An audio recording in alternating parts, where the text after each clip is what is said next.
and to host this conversation. That's what I'm just terrifically excited about.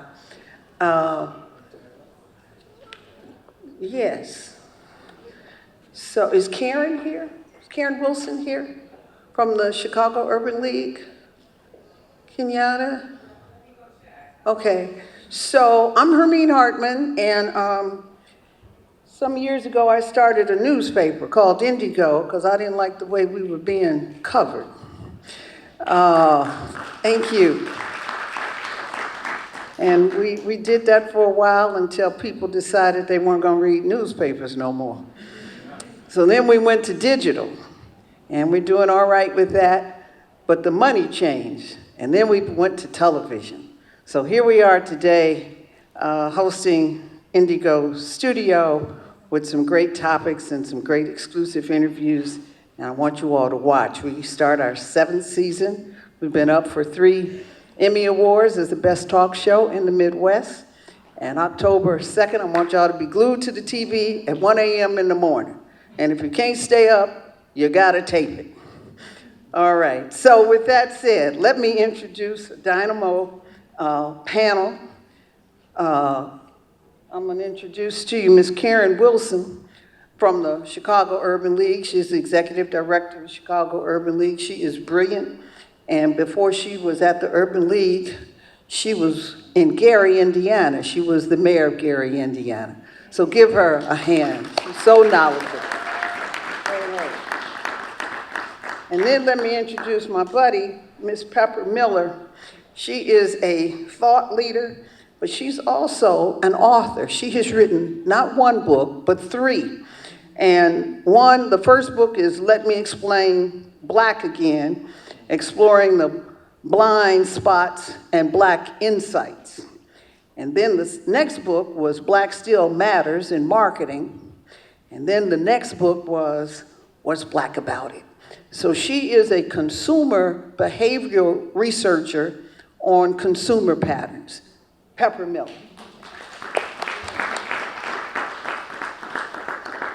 So you all might know, Kenyatta, give me my time. Because we're friends, so we'll be up here talking. So but tell me what time so I can get in my head. So you have 45 minutes. Okay, good. So you all might know this year in May, the Metropolitan Museum did an exhibit on dandies. Y'all know about that exhibit? I became very engrossed. The lady who, Professor Miller from Hunter College, wrote this book called From Slaves to Fashion. Brilliant book. If you haven't read it, read it. But anyway, that was the basis and the thesis for the exhibit.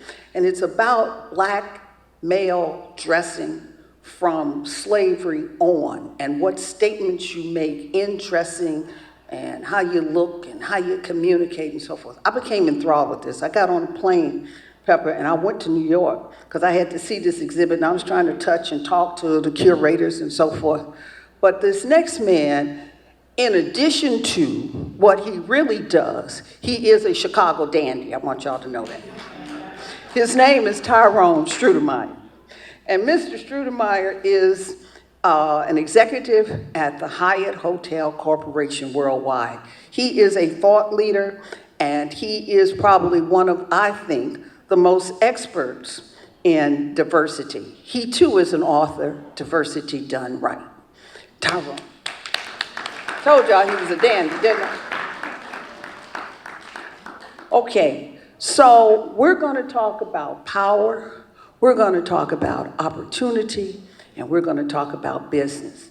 And for all of us in our career spans, we have seen change, and then another change, and then another change. And I want to remind you all, in my lifetime, we've been colored, we've been Negro, we've been Black, and we've been African American. Trump, before it's over with, he's probably going to give us a new name. So, having said that, I want to start with Pepper Miller.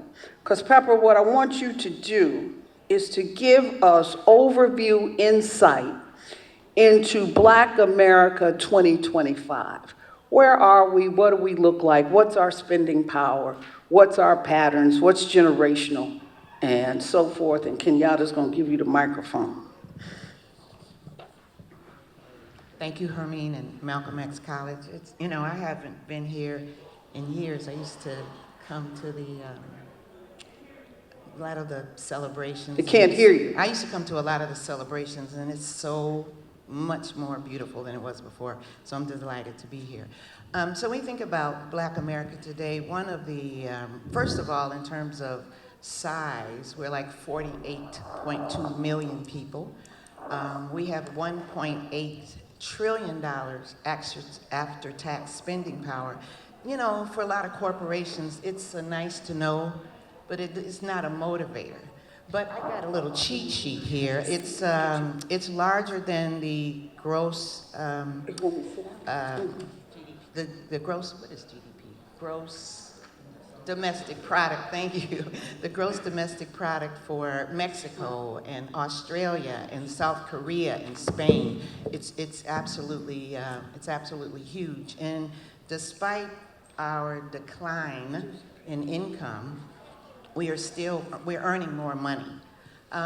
Black people today, what's happening with us too is, the most important thing about Black Americans today, I think, in terms of, and I come from the marketing background, is that we lead culture. I know you guys have heard that over and over again, but 62% of Americans say they are influenced by Black culture. And it's so much more than music and food and dance. It happens in medical. Doctors use culture. Black doctors use our culture to diagnose people.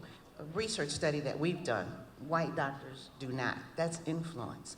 Rihanna launched a line of makeup products to meet the needs of darker skinned women at retail. That's huge. 40 shades of products at retail. Nobody else has done that. That's influence. Black people are traveling in groups like crazy internationally. We just continue to lead and lead and lead and lead. That's why it's so frustrating and crazy to dismantle inclusion when it's a growth strategy, and that's what I talk about a lot. One of the other things about Black people that's happening today, not surprisingly, is the trust has been elevated. The distrust, I should say, has been elevated a lot more. We're distrusting corporations, and sometimes some of our peers who do not look like us, we're distrusting them as well. The good news about all of this, and that we need to say more of, is that we as a people are coming together. Yelp reported that support of Black businesses, for example, was up 2,400%. We're going to pass the mic. It's up 2,000. Yeah, right. We're not included. We're included. So there's a lot going on. What the distrust, though, what is so surprising to me is so many companies do not understand the depth of the lack of distrust that Black people now have with a lot of corporations. And I know we'll talk about that a little bit more. But I am delighted to see we're coming together. I'm delighted to see that we continue to influence culture, even though they don't give us our props for that. The largest number in our population of young people that have PhDs and master's degrees, it's unbelievable. We're getting better and stronger every day. Tyrone, you are, I think, one of the foremost experts in America on diversity. What is the biggest mistake that companies make as they talk about DEI? I've just learned in my 30 years doing this work that people really don't understand what it is. That's right. Right, they have misunderstanding, and as Pepper has just articulated, not understanding the data and the importance of the data, that's a problem. Not understanding that culture will eat strategy for breakfast, lunch, and dinner. You can have the best strategy in the world, but if you don't understand culture and how people make decisions and how to resolve conflicts is based upon their worldviews, you're going to lose. You're absolutely going to lose. And the work that I do, I see that constantly. I am probably the only one of us in the room 9 times out of 10. Sometimes 10 of them, I'm the only one. And oftentimes, they don't even think I'm black. They think I'm from India. So they have conversations, right? I have to remind them, Tyrone is the most ethnic name in the black community. Call Tyrone. I got a song named after me, right? Erica Baidu, right? Better call Tyrone. And so, again, it's just not really understanding. They don't know what they don't know. And I think it's up to us to continue to tell our stories. And as we continue to evolve, particularly in the workplace, the scenarios is that because there's only 1 or 2 of us and we then don't want to tell our story. We want to assimilate, we want to fit in, but we have got to continue to tell our story. We got to write our own narrative, because if we don't, others will write it for us, and 9 times out of 10, it's going to be wrong. It's going to be wrong. That's why the Indigo existed, and that's why we what should tell our Indigo is stories. all about. I didn't know and I that. just want to also, the gentleman was here from the Obama Center, and the young lady asked a question wanting the Obama Center to adopt Hyde Park High School. Do your research. They already have. They've given millions of dollars to do a whole refresh for the school. They have a work-study program. They have an internship program, a paid internship program. So it's important that we know, right, before we speak and ask questions. We don't necessarily know. We got to do our homework. We got to better understand. But corporations are struggling because the spending and buying power of blacks are unbelievable. 80% of reservations made at Hyatt are made by women. 75% of those women are black women. Black women hold more degrees than any other demographic on the planet. When a black woman applies for a job and it requires a master's, she's getting a PhD. That's right. However, as of this last month, black women are now 350,000 black women are unemployed. From the United States From the government. United States government, right? Well, the majority of them came from, 200,000 came from the government, but others came from private sector as well. So you got to look at this totality. It's just not the government, it's corporations. Most corporations over-indexed on responding to the death and murder of George Floyd, and then it back under the current administration. People were fearful not to support blacks. I saw more black commercials on television I've ever seen in my 60 years of living. Right? People really went overboard, but people did it. Some went because it was the right thing to do. Some did it because it was the business thing to do. Right? And some went kicking and screaming, not wanting to do it. So you have these companies that have chosen to do this because it's the right thing and a business imperative in order to do it. It's important that they follow that. And you've got to follow the data. That was inclusion. So diversity without inclusion leads to confusion. If I don't understand diversity, who am I being inclusive with? And if you don't have diversity, who you been inclusive with? The goal is equity. We're trying to be equitable across all sectors and people and gender, et cetera. That's the goal. That's the ultimate. But, diversity is now a bad word. Well, it's not a bad word. We talk about diversifying our funds, we diversify the food we eat, we diversify where we live, we diversify everything. It's not a bad thing, and we should not be shy and shy away from it because it's a trick of the devil. I'm a Christian, I go to church, I believe in God. And I think there's certain things that are put in place that the trick of the devil to throw us off of our game. We are the most admired culture on the planet. Thank you. 62%, right. Now, Karen, you deal with corporate. In this atmosphere that we live in today, where DEI, I call it erasure, where they're trying to erase us from the museum with exhibits, from schools with admission, and then with programs, DEI and corporate, from advertising to supplier diversity, supplier vendors and so forth. How do you deal with this? I think the first thing you have to do, and I would be remiss if I didn't say what an honor it is to be with all of you today, is that you have to meet corporations where they are, right? The motivation is important. If you look at a Hyatt that was motivated because Tyrone said it's the right thing to do, then I don't have to spend as much time with them as I do with folks who did it because they thought it was expedient. And you know, it doesn't mean that you vilify any of them. It just means that understanding the motivation allows you then to say, but this data says that if you are only doing it, if you only did it because it was expedient, then you shouldn't ignore the data. Because if you ignore the data, you will lose money. Target. Say it again. What store is that? If you ignore the data, you will lose money. I.e. Target.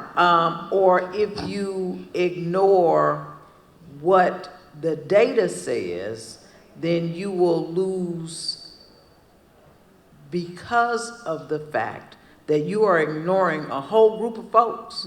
A market. Who have money, who are intelligent consumers, and who can be motivated by good or bad. So let me say something here. You told me to give you some insights. Here's my insight. And you know this because you helped me with it. I never sold black. I'm sorry? I never sold black. In my advertising, I never sold black. I sold numbers. I sold market. Now, in my media career, on and changed I got about 4 generations of me, okay, in media. And what I'm finding today, as I knock on a door, they may say, we don't have DEI, we don't have any money for you, we're not doing African Americans. And I said, why don't you, let's look at it another way. I got 1 million people looking at me on Saturday nights. Y'all think we ain't looking at TV? Somebody looking at something, according to Nielsen. Can you really afford to miss 1 million people? When we go on PBS around the country, my numbers are 10.1 million. Can you don't want to talk? You know how much food we buy? I just did this last week with somebody with a grocery store. I'm not going to name them. But they didn't have the DEI program. They killed it. And I said, but you know how much money we spend at your store? Every single week, every day? They said, we'll get back to you, Ms. Hartman. We got to have a team meeting. My point is, don't play us cheap because we are not. We spend more than anybody on everything. Women buy, well, we used to, this was a stat that I used to use when I went to department stores for advertising. Black women buy 6 times more stockings than white women because black women buy Not stockings anymore. to match their clothes. That's what we used to do. We buy more makeup than anybody because we got on one face about 10 damn different colors.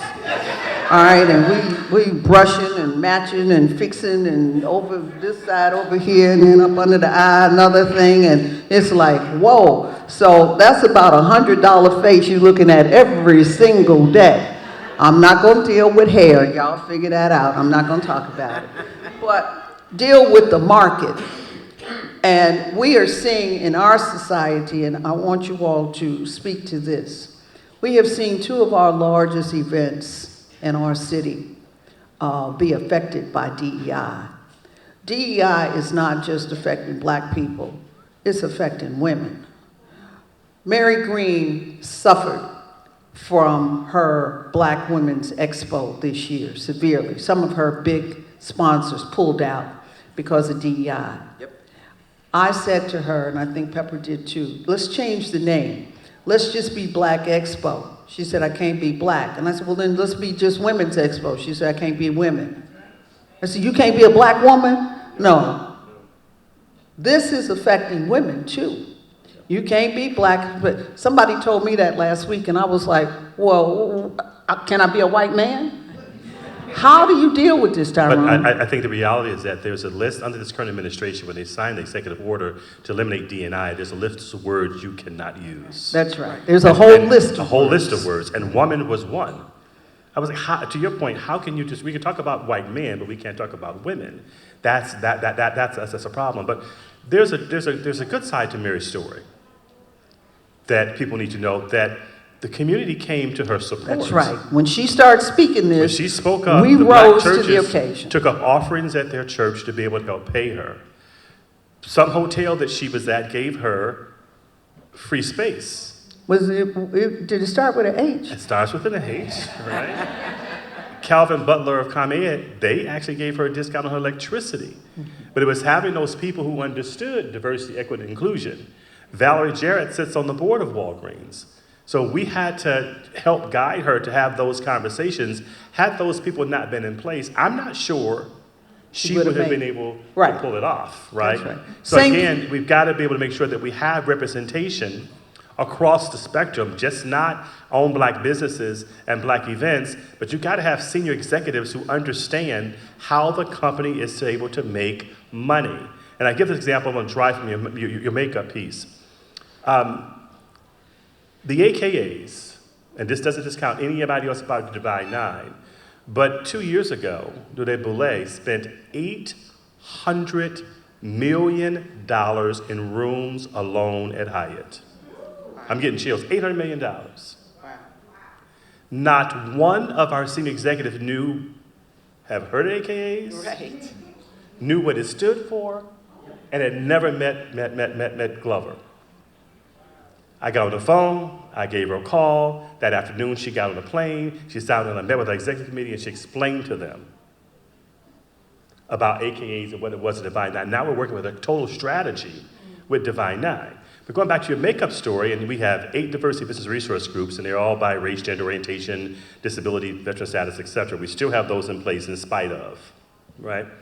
A Hyatt Black DBRG, and our executive sponsors are opposite of the groups deliberately and intentionally.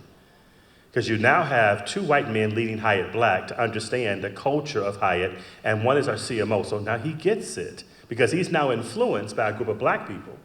And he's advocating people he never had to advocate before. And that goes with pride, et cetera. But I want to stay with the black for a moment here. With 80% of reservations being made by women, large percentage of those women are women of color, and particularly black. When women put on makeup and they wash their faces at a hotel, where does that face go? On the white towel. That's an embarrassment to the woman, and it's also hard for us to get the makeup out the laundry. We now have black towels and face cloths based upon the feedback we got from our black women at Hyatt. Right. So you listened to your audience. But that's it. We've got to learn to listen to understand as opposed to listening to respond. We're responding to things that we're not educated on. We're responding to things based upon our own personal bias. And so we're not taking this in consideration that if I just seek to understand, and first of all, assume positive intent, and I always ask the question, tell me more. Can you give me an example of that? I'm not sure I've experienced that before. We've got to get to that level of conversations, but there's many black people that are sick and tired of having that conversation. They don't want to represent. I don't want to educate my white friends on what it means to be black or Latino or Asian. We cannot stop the dialogue because there's money to be made, there's opportunities to be there. I use that example with AKAs. I use the example with even hangers. So when women go to conferences and events and they go to galas, how many dresses do they take?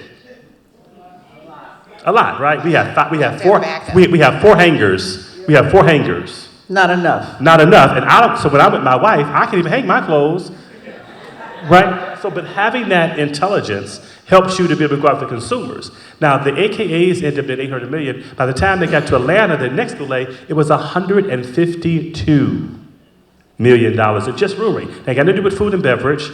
They got to do with the Starbucks coffee and all those other things that they spend. But there's money to be made, and we have to be able to speak from our pocketbook. That is what one of my mentors, God rest his soul, he said the best thing, the more thing that white men want is more money. you would think so, but that doesn't always work. And I want to respond to what you were saying and what Karen was saying, but just a second. As a Black American consumer researcher, my job was always to share demographic information and psychographic. And psychographics are beliefs and behavior. Demographics are how much we spend and all that. I've been doing it forever, over nearly 30 years.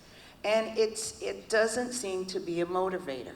And with the dismantling of DEI, it's gotten worse, and I don't mean to be disparaging. But one of the things that what I've done is to pivot I've had to pivot.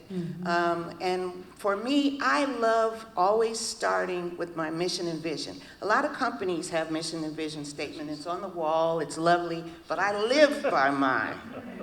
Is to make sure that that people understand the value of Black as a people as well as a market segment. It drives everything that I do. The books, the work that I've done, the free this, free, I mean, all the stuff we've done together, Hermine, it's all been about that. But it doesn't seem to matter. And it was something that Bruce Montgomery said. I don't even know if he's still in the room. But Bruce Montgomery, for me, talked about moving from corporate to community. And that's kind of where I am now. And when I say community, I'm looking at human-focused people that care about the humanity of people.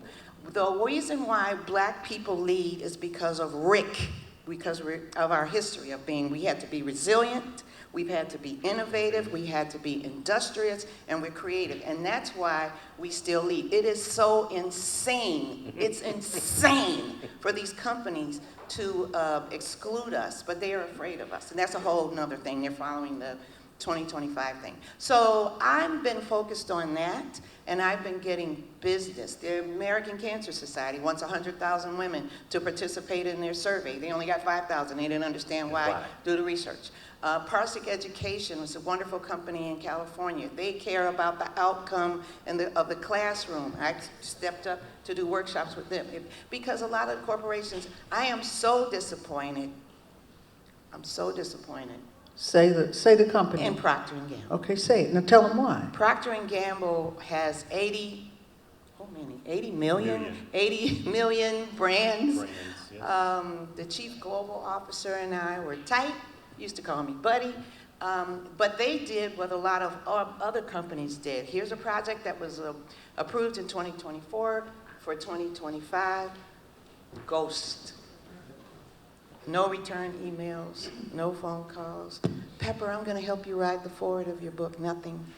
And that's This is a company that you did serious research for years. telling them strategy Have a relationship. and Never how had a much problem. soap powder And Black it's women use. But they have Crest and Olay. These are products that we buy.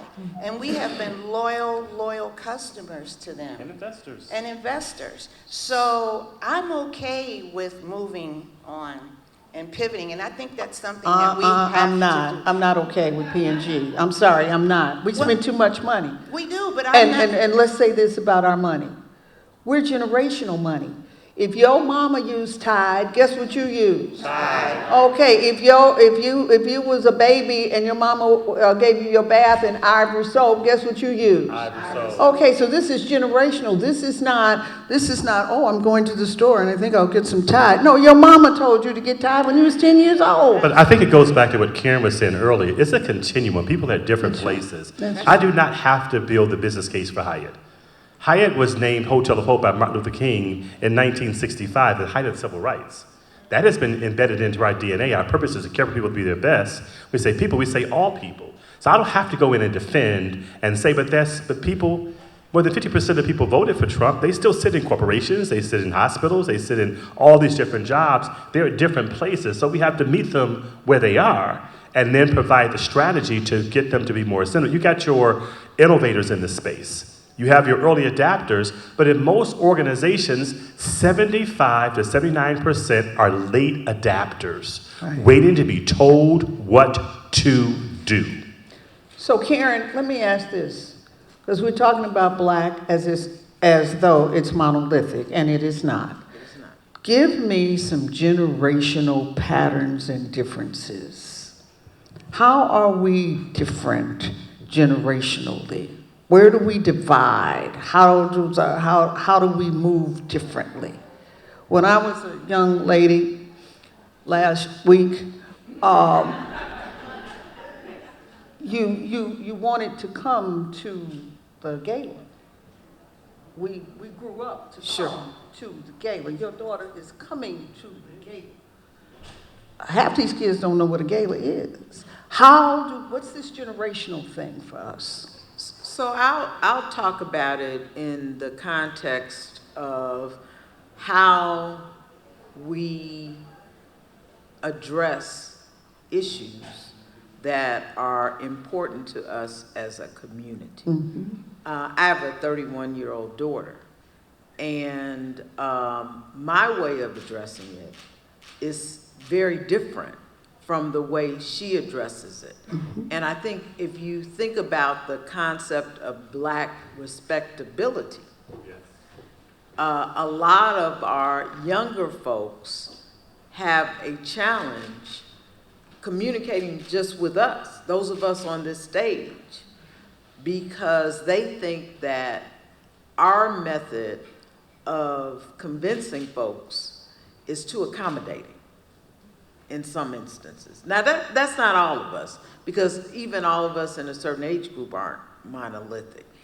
And it's not that one is right or one is wrong, Different. but one is informed by the time that we grew up in, by the way that your parents taught you to treat people in a different way. I remember being at the bursar's office in Howard, trying to straighten something out with my daughter, and my daughter was talking in a way that I said, that's disrespectful. And she said, no, you have to be very direct with these folks. I've been dealing with them for 4 years. And I said, well, you know, direct for her is disrespectful for me, but in that instance, she was effective. So how does that apply to today? We have to be very direct with certain folks, and it may border on, for some of us, being disrespectful, but we need to be assertive in any way. And so if we're talking about procurement, then we have to be very assertive using the information that we have to say, it is in your best interest. Your key word. Your. To do The right thing. the right thing. So we have new industries. This is, I'm getting into a generational thing. We got some new industries and we let them off. Google, Apple, give me another one, Tyrone. Let's just say Google, Apple. No community involvement. Dollar store. No community involvement whatsoever. No sponsorship of events. No business with us. I called Kenyatta about 2 weeks ago. I have an event. I can't tell y'all what it is, but it's going to be great. And I said, what's that Google person's name? And she gave me a name. I tracked him down. And I wrote him a little email to say, hi, I'm Hermine Hartman, and I'd like to talk to you about blah, blah, blah. And he said, we don't do that. And I wrote him another email. And I said, yeah, you want to talk to me? Blah, blah, blah. He said, I told you we didn't do that. I said, and I told you I wanted to meet with you. Because you might be telling me no, but do you know how many of us do what we do with the Google? So we got a meeting on September 23rd. Apple, I went to Apple, wanted them to advertise. Y'all ain't never seen an Apple advertising in a Black publication, have you? Raise your hand if you see it. That's what I thought. Okay. And then pull out your iPhone with your other hand. And who buys iPhones? So I counted up, Pepper, all of the computers I have bought from Apple. I'm an Apple girl. So I started publishing with desktop publishing. Some of y'all don't know what that is, but they used to have desktop publishing. And I have bought about 50. Then I counted my money. I have spent a whole lot of money with Apple.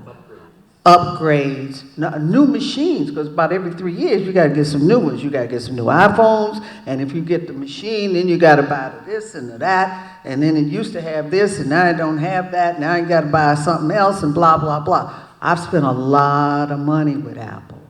One person. I'm a little company. I'm a boutique company. multiply that times. I wish Bruce was still here, because he was an apple man before we knew what apple. We thought we was eating an apple, and he was out here trying to sell apple. People thought he was insane. But we've got to think of it economically so that we can get the attention. So here's the question. So what do we do with these companies? What do we do with the Googles and the Apples? They need to be sponsoring the African best too. What do we do with that? What happens with a lot of these companies is because black people, most of us speak English, they roll us in with mainstream. They speak English, don't they? Has been a rhetorical question that has been asked to me, which is horrible. That's a whole other story. And it's like, well, I already got black people. Why should I spend more? English has become the cultural identifier. If you speak a different language, then the culture is recognized by your language. My response is, yes, I speak English, but are you talking to me? And so I think it's important to speak to people in a cultural way, as I talked about, like the doctors using culture to diagnose people. And that's what a lot of these companies don't want to do. And they say they have us already. And I say, you can have more. You still have mainstream people, but you can have more. And if you speak to us in a culturally relevant way, you can get even mainstream, because we lead the culture. So because of that, Rick, resourceful, innovative, being insightful and creative, we've had to do things to survive and to meet our needs. And once mainstream sees that, then they practice that. You talk about this research study that I did. You talk about it too, Tyrone, the Tied with Downey with the Child. In 2003, Burrell created this campaign with this black man taking a nap and a child on his back. And I did the research with that, and with black women and white women, and how the black women, black What women was went the crazy. brand? It was Tied. It was Tied. It was Tied. It was tied with Downey. It was tied with Downey because we did the research. So white women looked at the commercial because they were afraid that white people were going to be offended, and white women said, "Cute baby, I got the commercial. Tide gets clothes clean." Black women went crazy because they saw this image of this black man that we know, black men are good, black people are safe, black people are wonderful, black people are brilliant. These are some of the affirmations that I've been saying. But what happened with that, it set the precedence for bringing fathers, showing fathers as caring caretakers. Fatherhood. That was in 2003, but in 2013, Dove launched Men, and they got the credit for that. They got the credit for that. So that commercial ran in black media, the black father and the child, and they decided to run it in mainstream media, and Tide achieved the highest return on investment of any brand. But trying to convince people that culture is important has been extremely challenging. You have to do the numbers. I understand what you can't. I don't understand meeting people where they are. I don't know. It hasn't really worked. Okay, for me. so here's a question for all of you. When do we do niche? When do we do mainstream? What makes us cross over? Now here's my premise. It's passion. It's passion? It's passion and intention. Well, when Michael Jordan says wear Nikes, is that niche or is that main? Let's understand, there's a whole story behind Michael Jordan and Nike that many of us don't know. And he's a celebrity. But if it had not been for his mother, I got it.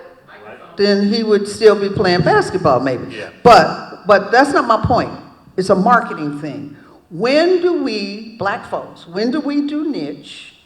When do we do mainstream? When does niche become mainstream? Does niche become mainstream? That's my question. I think you're simplifying it. And I think what we're talking, really, you have your business to consumers, but you have also your business B2B. Mm-hmm. Those are two totally distinct models that you have to look at. But particularly when you're talking about the niche, I'm going to go with hotels to give an example. Baltimore has the largest number of black entrepreneurs than any other city in the United States. More than any other in the United States. Why? Not D.C., it's Baltimore. Not Atlanta. Not Atlanta, it is not Chicago, it's Baltimore, sadly to say. We had an African-American female, literally from Ghana, This is It's my toilet paper story. Okay, I was about to ask you, would you please toilet tell paper the story. toilet paper story? Listen to this. This is fascinating. This young lady created, and her name of her company is called Laura Tush. She creates bamboo toilet paper. The toilet paper is so good till our guests were stealing it off the cart and putting it in their purses and their suitcases. We met with the young lady, and I says, we're going to give you, one hotel was doing extremely well. We're going to give you the region. Ms. Tyrone, I can't do the region. I don't have resources to do it. I would love to do it, but I don't. I said, before you say no, tell me what's holding you back from doing this. A lot of times it's about capacity. And know this, hotels buy everything that you buy at your house times 100,000. It's a huge number. So in that regard, came back and she says, I need money. So I said, what if I give you a 2-year contract and pay you a year in advance? Would that help you? And we did, and it did help her, and we got the region, we began to grow. Sometimes capacity that we don't have, so we can't get to where you're trying to go if we don't have the resources to help us to grow, the investors and support. How many of you guys know about Laura Tush toilet paper? We don't always support our own. Products that we bring into our hotels, they get mad because we don't bring them in consistently. But if you don't know to go in and ask for it, or you don't go in and drink it, the biggest issue at hotels is space. We can't have products on our shelves that's not being sold. You don't have stuff in your refrigerator that you're not eating, and once it expires, you throw it away. So we've got to do something to help. How do we help ourselves to help ourselves to be able to demand the story about makeup in Marshall Fields? Back in the day, when they were trying to get fashion fair in Marshall Fields, right? That story was that he went to black churches and he told black women to go to Marshall Fields and ask for fashion fair. Even though you know it wasn't there, you created the demand.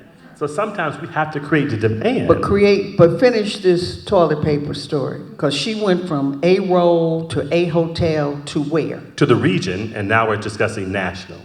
Now, what that also helped me is that the work that Karen has been doing, and we've been partnered with Karen and with her entrepreneur, Impact.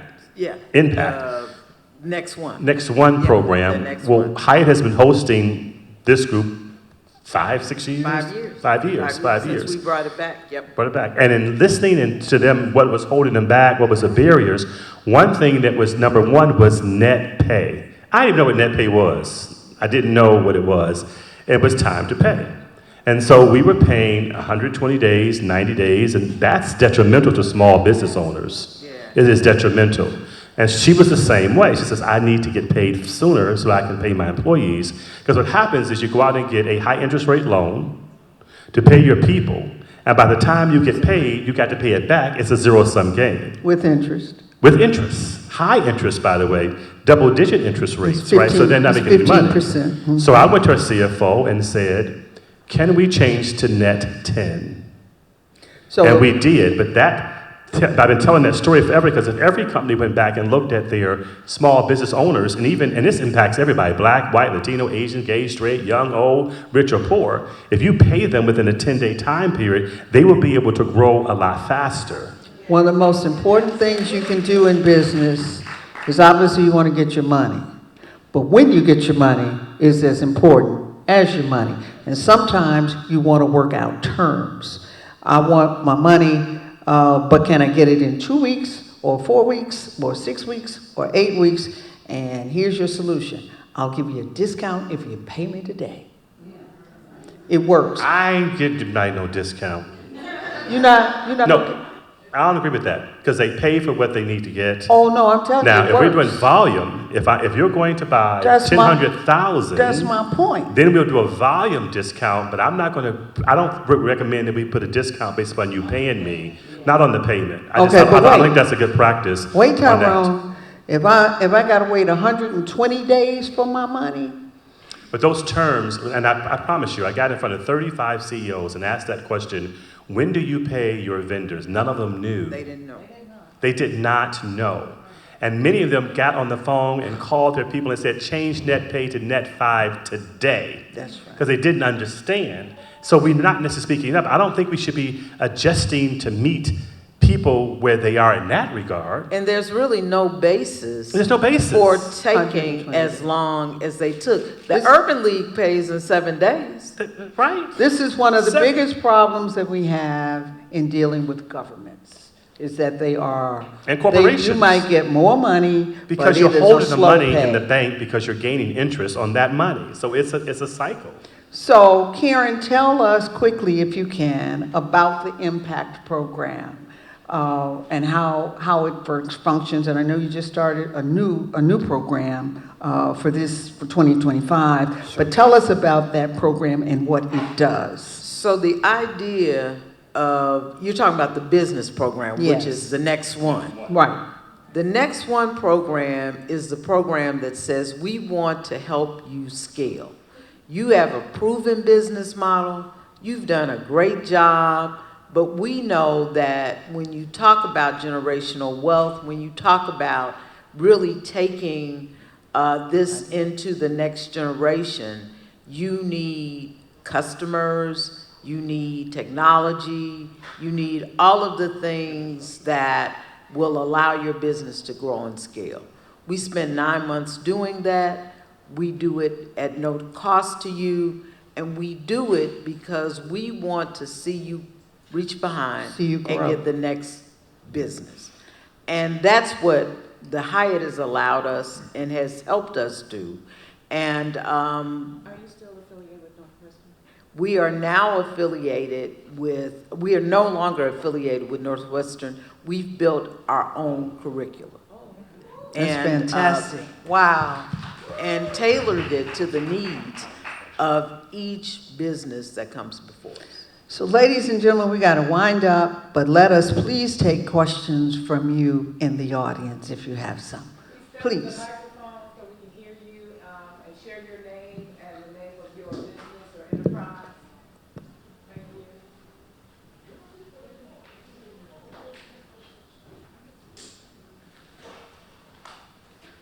I didn't speak fashion. I am fashion. I love that. That's all right. Thank you all so much. I'm just honored to be able to hear you all speak. Thank you for sharing. My name is Cassiopeia of TBM 360. I know my good Sorrel over here, Karen Freeman. And my question, though, is to Brother Tyrone. Do you all, I know that you buy everything, right? And of course, we're thinking about goods and services, but do you all do any procurement of technology companies? Of what? Technology companies. Absolutely. That's our biggest expense. In most corporations, the number one line item on the budget is people and technology. Yeah, yeah. Those are the top 2 things, right? So the answer is yes. Okay, all right. Well, we'll be connecting. Thank you all so much. The question I have for you is capacity. Yes. Are you doing staffing, or do you have a program? What is it? And have you considered, we are shifting rapidly Yeah. with AI. Our business is digital, AI powered, and automation. Praise the Lord. right. Praise the Lord. All right, all right. Let's talk. Let's talk. Yes, absolutely. Thank you. Hello. Hallelujah. Hallelujah. My name's Ansel Dafiago. I'm with the City of Chicago's Department of Housing, and I just wanted to commend you all. This feels like a live podcast with all these inside little nuggets that you guys have been sharing. I appreciate it a lot. I have a question, though, in regards to the black dollar, which has seemed to be a pretty big focus in this conversation. A lot of the statistics that I come across talk about the wealth disparities and the income inequality when it comes to Black Americans versus Caucasian Americans. That I think the disparity, at least like back in 2018, was about 50-1 financially. And so I'm curious, if that's the case, what are the socioeconomic factors that make the black dollar so strong in comparison? What makes it strong? Yeah, because I think one of you shared an example of the stockings, and there were several examples shared, but Black women being 6 times more likely to buy stockings. how much more they spend on makeup compared to other races, just some of the examples that you all have given. With the wealth disparities, how then is it that Black America is able to have such high spending power, and is that a good thing? It's a good thing and a bad thing. It is both. There is something that we talk about in research, it's badge value. Our beliefs and behavior all ladder back up to our history. Everything does, and the erasure of the history is terrible. We have got to, as you say, keep that narrative going. But one of the things that Black people do is we embrace badge value, consciously or subconsciously. Badge value is buying things to create and confirm how we want to be perceived. So we will buy the car first before the couch. We will buy the outfit. I've got a friend that says, I'm Gucci all the way down, head to toe. We will do that because when we step out in the world and with this brown skin, the stereotyping is on. And so that's one of the challenges that we have. But we're seeing more and more of our young people who are more exposed, better educated, buying properties. We wanted to buy a house, they want to buy the block. Yep. They are teaching us technology. They are teaching us about investing through things, little small investments through like Robinhood, for example. They're teaching us that. So we're getting there. We're figuring out that we need to leave money for the next generation. But badge value is still very huge with Black people because of our treatment, being enslaved and still, going through the oppression. And I'm not saying that as an excuse. It is a reality. We always want to present ourselves as the best when we're out, whatever that is. So we're getting there in terms of investing and saving more, that we're learning from our own generation. It's a huge opportunity with the finance industry, but underwriting does not understand culture. They don't understand culture. I've done a lot of work with banks, and they don't want to lend money to beauty spots because it's a cash business, and are they buying drugs? I mean, it's crazy. It's But crazy. along with that, if we could build on that, It's just to tell you, is that the banks gave Asians loans to open up businesses, not in their community, but in the Black communities. Exactly. When they wouldn't even give us loans to open up our own beauty supply stores in our own communities. The cleaners, the nail shop. Cleaners, all those things. That we never could get money to be able to do that. I'm going to cut you off No. because I'll forget. I'm 60. I'll forget. I'm older than you, Tara. When you talk about that is that we want to look our best, we want to dress our best, we want to drive the best cars, we want to do all those things. We did a study on the participation rate in 401k. Yes. And we saw that the data showed us that the ideal role model for savings and investments was the Asian community. The interpretation, it would be the heterosexual white male, but it wasn't. Black people will say, in our generation, the key to success is education. If I educate my children under pretense when they graduate college, they'll care for me in my retirement. So I'm going to borrow from my 401k, and I'm going to educate my son or my daughter.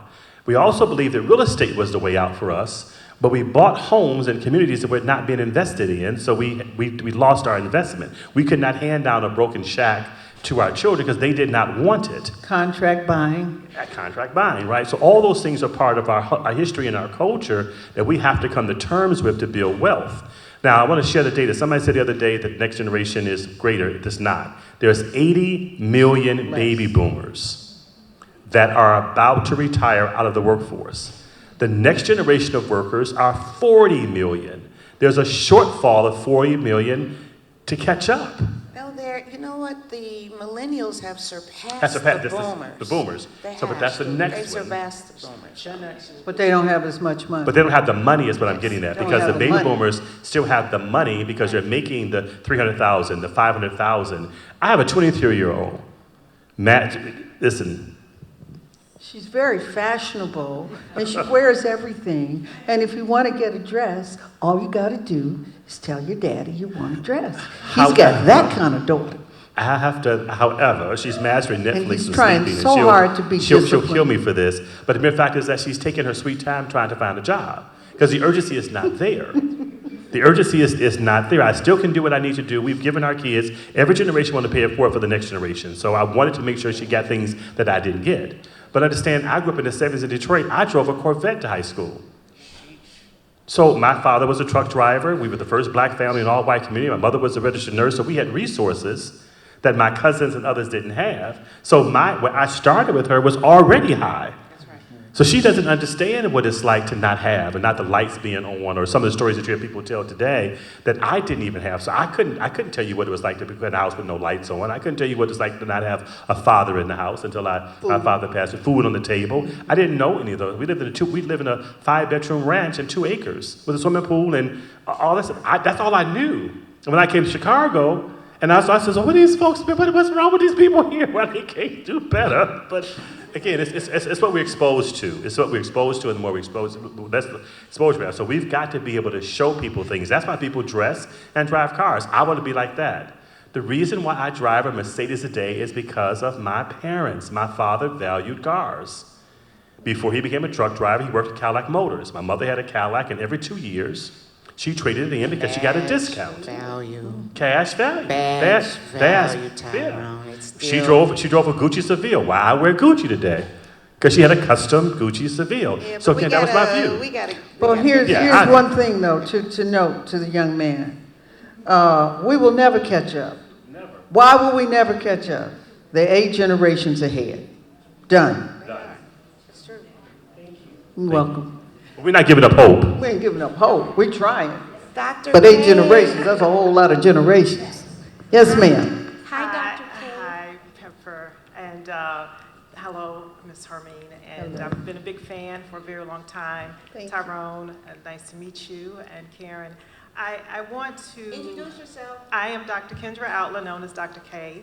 Dr. K. From my Museum of Health and Wellness platform, where I discuss health equity, health disparity, and race in medicine. I'm also a practicing physician, so by day I'm in a stethoscope, and I'm at Cook County Hospital as an anesthesiologist. I do. So thank you. And so there's something, as I've had the pleasure of working with Hermine on a story before in terms of health, I like this interdisciplinary conversation. And so I think that we gloss over the conversation about 350,000 black women out of jobs. That's right. And so for each of you, my question after I wind up a little bit is what that means. Because when I see it, because medicine is a business, I mean, one of the things after being in medicine for 20 years is I realized I'm in a business. How much I come home with, how much I make versus my white colleagues, that's a business. What I'm able to do for my family based on what I earn in this healthcare space is based on a business model. One model was good, one model was not. And so I think it means, when I hear that number, it makes me cringe because a lot of the black women who are leaving the workforce are coming from places like health industry, education industry, corporate America industries. And perhaps they will reinvent themselves by becoming a business owner. So, for Karen, if you think that this would be an opportunity for a woman to pivot, but there's a serious issue in the sense that now with the remodel of healthcare, there's dollars that you're gonna have to spend towards your healthcare. And when they come out of losing this work, these are women who are, childbearing age, maybe having their first diagnosis of breast cancer or hypertensive disease, things that are common for women.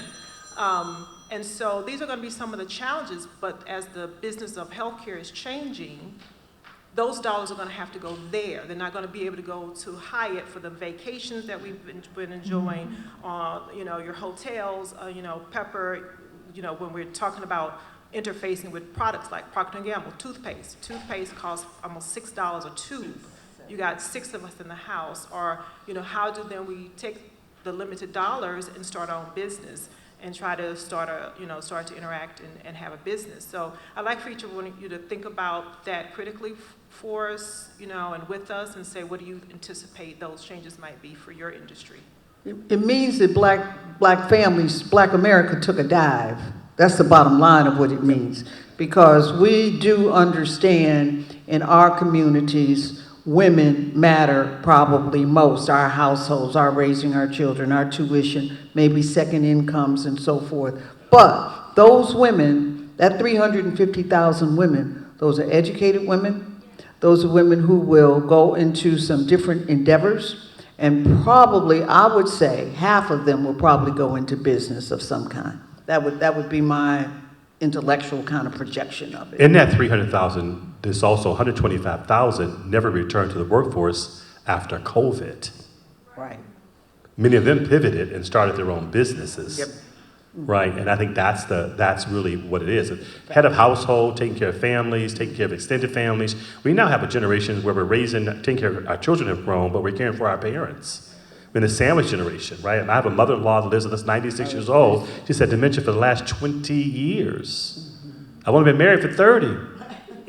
Right? Yeah. Well, so Yeah. it's complicated. So I don't think that we sitting up here are going to give you the answers to walk away with. We have to come together. We have to discuss. We have to follow the data and do this together. We cannot let anybody solve for one that benefits all of us. Is what I'm striving for. That's right. I just wanted to underscore that we can't underestimate the health implications of 300,000 black women being out of the workforce. There are health implications, both physical and mental, that comes with not just being unemployed, but being unemployed and having people look to you for support. Before I came today, and if you all, many of you probably didn't see it, but tonight, please look at it. The Senate had Robert Kennedy on the line today. He was in a Senate hearing. Y'all, please look at it. It is the most ignorant. This man is so stupid. I'm not elaborating. He couldn't answer the questions. Why did you fire? What about this? What about that? And it all goes into healthcare, where our healthcare is probably going to increase significantly. But if these vaccines go away, we're going to see illness with our children, and we're going to see death with elders. It's by design. And it's by design. We But have to please have- watch it. If you didn't watch it earlier today, you'll catch it on MSNBC or CNN tonight. Don't look at the news on it. Go look at this testimony and watch it for an hour. I thought Bernie Sanders, I said, I hope this man don't have a heart attack, because Kennedy could not answer a question. If you want to see white privilege, if you want to see stupidity, if you want, it's like we was looking at Saturday Night Live in the Senate. I'm telling you, this is what it was. You got to look at it. Yes, ma'am. Hello, I want to say y'all are doing an amazing job up there. I took a lot of notes walking away. My name is Shauna O'Connors. I have a business, it's called Disrupt the Impossible, which is coaching, consulting, and meditation. I've been in the corporate world for over 20 years. And I want to answer one of your questions, and I have a question for you, Karen. The question you put about galas, the galas that's out there. I was not exposed to galas until I was in the corporate space, until I was in employee resource groups. I was a co-lead for the Black Employee Network, and they will send us, I went to the Urban League, one of the galas too, they will send us to those galas. But a lot of children, or they don't have that, they do not have a place where they can experience those galas, and they're paid for, corporate paid for my ticket. So we have to think about that. So that's why a lot of the children or young adults are not exposed to those areas, those galas. And one other thing. Before you ask that, 9 times out of 10, well, for me, we give our colleagues 2 tickets. And for me, and Hermine can testify to this, I took my daughter with me at 2 years old. Yes. Right, she ended up on the Sun Times front cover with Nancy Wilson dancing on the floor. I'm looking around for her. She's out on the floor dancing with Nancy. Mm-hmm. She has not missed a gala since 2. And that's amazing. So the exposure is there. So if you get a ticket, you get 2. Bring a young person with you, not your man or your woman. But you bring a young person and expose them.